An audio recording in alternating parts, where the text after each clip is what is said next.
आप देख रहे हैं एसडीएम न्यूज़। मैं हूं रियाज अंसारी। आज ऐतिहासिक शहर औरंगाबाद में वंचित बहुजन अघाड़ी ने हिजाब को लेकर एक बहुत बड़ा प्रदर्शन किया है और उसके प्रोग्राम के बाद सुविधारी गेस्ट हाउस के कैंपस के अंदर बड़ी संख्या में औरंगाबाद में कई लोगों ने प्रवेश किया है। कई लोगों को पद निवारण हुआ है और कोई जिला अध्यक्ष बना है, शहर बना है, अलग अलग प्रकार से पद की नियुक्ति हुई है। चलिए इसी तरह से अफसर पठान जो नारेगांव से आते हैं और औरंगाबाद में इनका एक अपनी पहचान है, एक दबदबा है। जब जलसे जुलूस का नाम आता है इनका चेहरा सामने आता है, क्योंकि ये वो शख्सियत है, ये वो व्यक्ति है जिनके पीछे हजारों की संख्या में महिला क्या, पुरुष क्या, बच्चे क्या खड़े हुए दिखाई देते हैं। आज इनसे हम मुलाकात करने जा रहे हैं। सर, हमारे चैनल में आपका स्वागत है। ये शहर में युवा पे आपका चयन हुआ है और आप लगते भी युवा है, तो क्या कहेंगे आप? ये तो अल्लाह का शुक्र है, मेरे मालिक का। भाई आपका बहुत बहुत शुक्रिया। आज जो है तो मैं हमारे नीलेश भाई विश्वकर्मा जी जो है औरंगाबाद में आए थे। एक हमने हिजाब के ताल्लुक से एक आंदोलन रखा था आज, हिजाब और जो कोविड-19 के अंदर जो गुने दाखिल है उसके ताल्लुक से, और भीमा कोरेगांव में जो गुने दाखिल है वो वापस लेने में आना, उसके ताल्लुक से हमने जो है एक आंदोलन रखा था। लेकिन वैसा मेरा काम देखते ही जो है तो नीलेश भाई विश्वकर्मा जी ने इन्होंने जो है तो आज युवा शहर अध्यक्ष पूर्व की नियुक्ति मेरी की है। और हमारे भौकी जो है तो पश्चिम से युवा शहर अध्यक्ष, हम यहाँ पर 3 अध्यक्ष चुने गए हैं। पूर्व से जो है तो अफसर अब्दुल पठान युवा शहर अध्यक्ष, पश्चिम से जो है तो हमारे डॉक्टर साहब तानाजी भोजने, और मध्य से जो है तो हमारे विलास भिसे साहब जो इसी के। एक देखिए उसमें बहुत बड़ा चमत्कार है। और भी युवा इन्होंने अध्यक्ष भी चुने तो कई चुने, एक जो है तो मुस्लिम लिया है, एक जो है तो धनगर समाज का लिया है और एक जो तो इसी समाज का लिया है। इसी को बोलते हैं परिवर्तन और बदलाव लाने के। यहाँ पर वंचित बहुजन आघाड़ी जो बनी है ये वंचितों को लेकर है। माली, तेली, कोली, चमार, धनगर समाज, मुस्लिम समाज, इस समाजों को मिलकर एक वंचित बहुजन आघाड़ी बनी है। लेकिन आज जो है तो वंचित बहुजन आघाड़ी कहीं ना कहीं तो अपने एक वजूद बनाकर बैठी है। यहाँ पर ज़्यादा से ज़्यादा लोग मुस्लिम संख्या से, मुस्लिम लॉबी से, दलित लॉबी से, दलित लॉबी तो इंशाल्लाह साथ में ही है, मरते दम तो साथ में रहेंगे। लेकिन धनगर समाज है, ओबीसी समाज है, माइक्रो ओबीसी है और माली कोली समाज है। ये जो समाज है आज जो तो वंचित बहुजन आघाड़ी ज़्यादा जुड़ रहा है। और मैं बहुत अपने आप को खुशनसीब समझूंगा कि मेरे ऊपर जो है तो यहाँ पर युवा आघाड़ी के अंदर भी कुछ शहर अध्यक्ष पद दिया गया है। इसके लिए मैं बहुत आदरणीय बाला साहब साहब का बहुत शुक्रगुजार हूँ और वंचित बहुजन आघाड़ी के सभी छोटे बड़े कार्यकर्ताओं का और नेताओं का बहुत बड़ा शुक्रगुजार हूँ। और इन्होंने जो मेरे ऊपर जो जिम्मेदारी दी है इंशाअल्लाह मैं इसको खूबी निभाऊंगा। अस्सलाम वालेकुम। सर, हम देखते हैं कि आने वाले संकेत मिल रहे हैं कि औरंगाबाद में महानगर पालिका चुनाव होने वाले हैं। क्या भारत की रूसी रणनीति का हिस्सा है, तैयारियाँ चल रही है कि अब चुनाव भी नज़दीक है और आप चलो जम के तैयारी करो और मैदान में आ जाओ?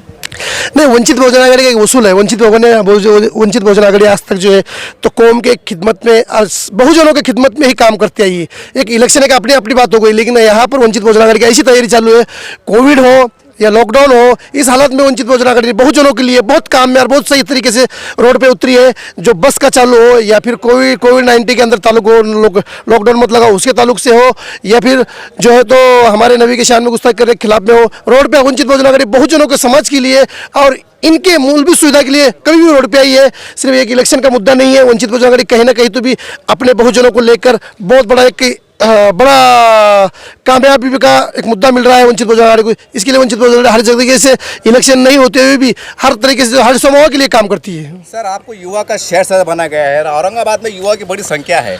यूँ समझ लीजिए कि अगर युवा जिस तरह पड़ जाए तो राजनीति में बदलाव आ जाए, तो युवा को खासकर क्या संदेश देंगे आप युवा के तौर पर, आप युवा नेता के तौर पर सामने उभर के आए? सलाम है इन युवाओं को जो है तो अभी जो है तो ज़्यादा से ज़्यादा युवाओं जो है तो वंचित बहुजन आघाड़ी में प्रवेश कर रहे हैं और करते रहेंगे इंशाल्लाह। और युवा भी आज का जो बोझा है युवाओं के कंधों पे देंगे तो युवा आज के लेके चलेंगे। क्योंकि आज जो हुआ है माहौल, आज का जो माहौल बना है सिर्फ युवाओं को बना है। युवाओं जो बदलाव लाना चाहे कोई भी तरीके का, वो फिर राजकीय हो या फिर सेकुलर हो, कोई भी हो, युवा आज हम युवा जनरेशन को जोड़ रहे हैं और युवा ज़्यादा इंशाल्लाह युवाओं को हम इसमें वंचित बहुजन आघाड़ी में प्रवेश करेंगे और ज़्यादा वंचित बहुजन आघाड़ी में युवाओं के जरिए से हम काम करा के लेंगे इंशाल्लाह। सर, ये बताइए क्या महानगर पालिका, आने वाली महानगर पालिका पे आपके कितने सीट लड़ाने वाले और पूरी ताकत से लड़ने वाले या किसी से युति होने वाले हैं? सबसे पहले तो युति के संदर्भ में, आघाड़ी के संदर्भ में हमारे राष्ट्रीय नेता इसके ऊपर निर्णय लेते हैं। यहाँ पर हमारे पार्टी के इंचार्ज है फारूक अहमद जी, वो भी यहाँ लगे हैं। यहाँ के शहर अध्यक्ष, जिला अध्यक्ष, पूरी टीम, महिला की हमारी दोनों बहनें बहुत अच्छे तरीके से यहाँ पे हम पुरजोर तैयारी में हैं। और अभी हमारे नेता राष्ट्रीय अध्यक्ष बाला साहब अम्बेडकर औरंगाबाद आके गए और मीडिया ने बहुत अच्छी तवज्जो उनको दिया। और जिस तरह से मुस्लिम मतदाता भी वंचित की तरफ अभी अग्रसर है आने वाले दौर में, और जिस तरह से यहाँ पे नफरत की राजनीति आज तक चलते ही है, उसको दूर करने के लिए ही वंचित आघाड़ी एक बढ़िया पर्याय रहेगा। भ्रष्टाचार मुक्त औरंगाबाद महानगर पालिका अगर करनी है तो वंचित आघाड़ी को सत्ता में लाना है। सर कितने सीट आने की संभावना, ऐसा क्या ऐसे समझते हैं सर, या कितने सीट आ सकती है आपकी? ये हम मेहनत करने वाले लोग हैं, मेहनतकश लोग हैं, कर्मठ लोग हैं। पार्टी के मुद्दों को लेकर, जनता के विषयों को लेकर जनता तक जाएंगे और जनता समझदार है देश की। अब प्री पोल तो मैं बोल नहीं सकता, लेकिन 100% यहाँ की जनता हमारे साथ रहेगी। सर हम देखते हैं कि जब जो भी राष्ट्रीय नेता होते हैं वो कहीं ना कहीं पदाधिकारियों की, कार्यकर्ताओं की बात को सुनते हैं, उनको सुझाव को भी मानते हैं। औरंगाबाद शहर में जनता में एक चर्चा का विषय है कि छोटा भाई बड़ा भाई यानी कि अवीसी साहब और प्रकाश अंबेडकर साहब ये एक छत के नीचे आ जाए, एकजुट हो जाए, ऐसे लोगों की भावना है। तो क्या आप प्रयास करेंगे कि सर आप रिक्वेस्ट करेंगे कि सर आप एक समीकरण को देखते हुए वो एक जगह आए, एक युति में आए, ऐसा हो सकता संभावना है सर इसकी? देखिए, ये दोनों भी राष्ट्रीय नेता है, देश के सम्मान्य नेता है और देश के उस समाज के लिए लड़ाई लड़ते हैं जिनको उनकी ज़रूरत है। तो समाज के इस विषय को लेकर जब उनके मन में ऐसा होगा तो ज़रूर उसके ऊपर भी निर्णय होगा। यहाँ आज युवा आघाड़ी की ओर से औरंगाबाद में जो चीज़ खुराफाती हरकतें हो रही थी, उस दौर से आज के युवा आघाड़ी का दौरा था, आंदोलन थे। शहर के बहुत सारे ऐसे मुद्दे थे जो अनछुए रह गए। यहाँ की राजनीति आज तक सत्ता की गलियारों में पैसा, सत्ता और पैसा, इसके तक ही मर्यादित रह गई है। हम चाहते हैं कि उसको बाहर निकाला जाए।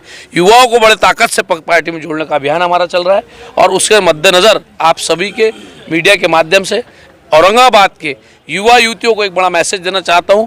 अगर आपको ऐसा लगता है मेरे जवान साथियों, नौजवान साथियों, कि अपन औरंगाबाद के लिए, वार्ड के लिए, पार्षद के लिए, मोहल्ले के लिए कुछ करना चाहते हैं तो आप सबका स्वागत इस बाला साहब अम्बेडकर की वंचित युवा आघाड़ी में है। आप आइए, मेंबर बनिए और हम इतना आपको ज़रूर ये इत्तलाब करा देते चाहूँगा कि जहाँ 28-30 साल आप दरिया उठाते, शतरंजी उठाते पार्टियों के लिए, यहाँ वो बात नहीं है। आप में जज्बा है, जुनून है और कुछ करने की ताकत है तो निश्चित तौर पे वंचित आघाड़ी आपको टिकट देंगी और आप जनता के काम करिएगा। सर जैसा आपने कहा जो शतरंज उठाने काम, हम देखते हैं 70-75 सालों में जितनी भी सेकुलर पार्टियां रही उन्होंने मुस्लिम समाज का दुरुपयोग किया, उनको शतरंज और कुर्सी उठाने पर मजबूर किया। कभी उनको आमदार नहीं बनाया, कभी खासदार नहीं बनाया, बड़ी संख्या बड़े पोस्ट नहीं लिया। क्या माना जाए कि मतलब आपकी पार्टी मुस्लिम समाज को आमदार, खासदार बड़े स्तर पर एक न्यायपूर्वक काम करेगी? निश्चित ही, हम तो ऑलरेडी मुस्लिम समाज को सबसे ज़्यादा टिकट वंचित आघाड़ी ने दी है और आपको इस बात से ये करा दूँ रूबरू कि बाला साहब अम्बेडकर एक ऐसे नेता है जो वंचित आघाड़ी की ओर से मुस्लिम समाज के लिए लड़ रहे हैं। फिर 56 बिल पे हो, उसके बाद में कुरेशी समाज की लड़ाई हो, हर समाज के लिए बाला साहब अम्बेडकर बड़े ताकत से पुरजोर के साथ मुस्लिम समाज के साथ खड़े हैं। अब समाज को सही मायने में बाला साहब के साथ खड़े होने का दौर है। जिस पार्टी की आपने बात की, उस पार्टी का एक छोटा सा जुमला से बताना चाहूँगा कि वो मुस्लिम को तेज पत्ता समझते हैं। आप बिरयानी बनाते हैं कि नहीं बनाते? तो बिरयानी में तेज पत्ते का इस्तेमाल होता है, वैसा कांग्रेस पार्टी मुस्लिमों को तेज पत्ते जैसा यूज़ करती है। बिरयानी बने तक उनका बढ़िया यूज़ करते हैं, जैसी बिरयानी बन जाती है तो सबसे पहले क्या बाजू में करते हैं अपन? छड़ीला तेज पत्ते को बाजू करते हैं। वैसे मुस्लिम को सत्ता आने के बाद बाजू कर दिया जाता है। ये आपके माध्यम से यहाँ की मुस्लिम समुदाय को, मेरे भाइयों को बताना चाहूँगा कि इस देश में जैसा पश्चिम बंगाल में ममता बनर्जी आई, आज यूपी में अखिलेश जी आ रहे हैं, दिल्ली में केजरीवाल है, तो निश्चित तौर पे महाराष्ट्र के मुस्लिम समाज ने बाला साहब अम्बेडकर के साथ कंधे से कंधा मिला के लड़ना चाहिए। महाराष्ट्र में आने वाले दौर में बाला साहब अम्बेडकर मुख्यमंत्री रहेंगे। सर ऐसा आपने हिजाब के ऊपर आज बड़ा संघर्ष किया है, तो महाराष्ट्र में 5% मुस्लिम आरक्षण के बहुत बड़ा मुद्दा है और सब पार्टियां वाले कहने कर रहे हैं, लेकिन ऐसा लगता है नाटक कर रहे हैं, ये सच्चाई है। तो क्या वंचित बहुजन आघाड़ी पूरे महाराष्ट्र में एक टाइम में, एक एट ए टाइम पूरी ताकत के साथ करेंगे ताकि मुस्लिम समाज को मैसेज जाए कि वाकई आप जो बोलते हैं वो करते हैं? हम इस चीज़ को लेकर पिछले 6 महीनों से लड़ाई लड़ रहे हैं।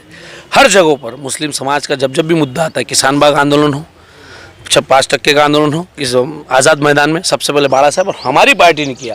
और आज आपके माध्यम से उन पार्टियों जो राष्ट्रवादी हो, कांग्रेस हो, जहां मुस्लिम समाज बड़े ताकत से, उन्होंने जाके पूछना चाहिए क्यों ये बिल विधानसभा में रखा नहीं गया। आज हमने विधान परिषद में बिल रखा गया, बाला साहब ने क्यों विधान परिषद में रखा गया कि विधान परिषद का प्रोटोकॉल जो टेन्योर है वो ख़त्म नहीं होता और विधानसभा का होता है। तो हमने कपिल पाटिल के माध्यम से सबसे पहली बात सभागृह के अंदर वंचित आघाड़ी मुस्लिमों के 5% आरक्षण के समर्थन किया। सर एक आखिरी सवाल ये है कि आपको लगता है कि देश के समीकरण को देखते हुए हम ये देश कहीं ना कहीं हिंदू राष्ट्र की तरफ जा रहा है और फिर एक बार दलित और मुसलमानों को गुलाम बनाने का प्रयास हो रही, कोशिश हो रही है? आपको लगता है सर आजकल हालात को देखते हुए? इस देश में 2 तरह की राजनीति है और आज मुझे दुख के साथ बताना चाहता हूँ कि मेरे जैसे अनेक युवा जो इस देश को विश्व गुरु बनाने की सोच रखते हैं, कल जो घटना हुई अशोभनीय थी, नामर्दाना वाली हरकत थी।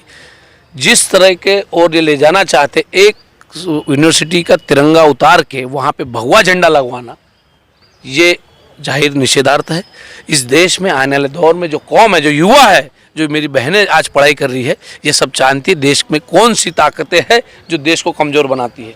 तो ये बताने की ज़रूरत ही नहीं है, वो सब जानेंगे। और उसके साथ मैं तो सिर्फ ये आपके माध्यम से बोलना चाहूँगा कि मुस्लिम यूथ को, मुस्लिम बहनों को, मुस्लिम समुदाय को बड़े संख्या में जागना चाहिए और समझना चाहिए, जिन्होंने सालों से अपना सिर्फ हर चीज़ का शोषण किया है, उन्हीं के साथ फिर से जाते हो और आखिरी टाइम पे बटन वहीं दबाते हो। मेरे दोस्तों, जागो और इस वंचित आघाड़ी का धागा बनो और विकास की ओर आगे बढ़ो।